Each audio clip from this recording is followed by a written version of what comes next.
The new Michael Jackson movie. There's one thing I had a problem with, and I've had this same problem with almost every Jackson 5 movie or series they've ever made. And that's how everybody always comes down so hard on Joe Jackson. This man had 9 kids to raise in a tiny 2-bedroom house in the 1950s and 60s, Gary, Indiana, in the hood.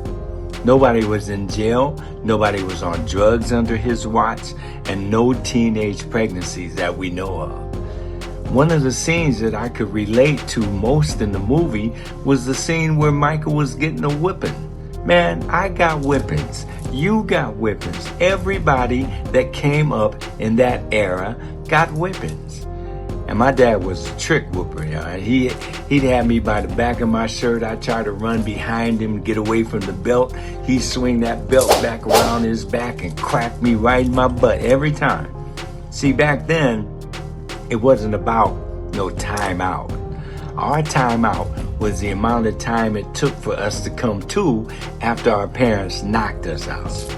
You see, if our parents didn't discipline us, then the system would have disciplined us.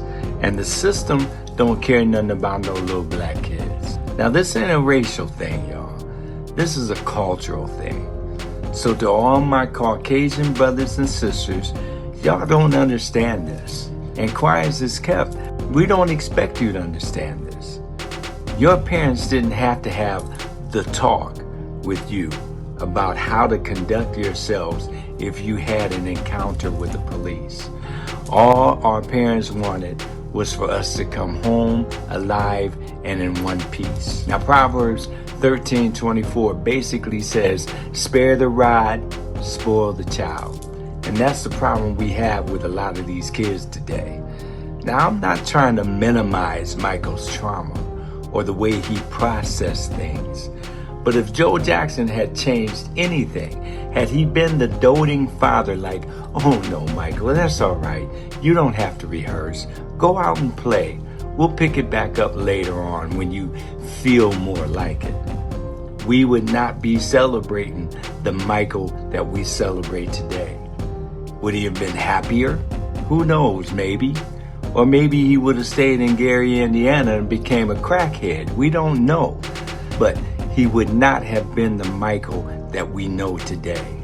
So we must give Joe Jackson his respect. Stay safe, stay healthy, stay angry, and God bless.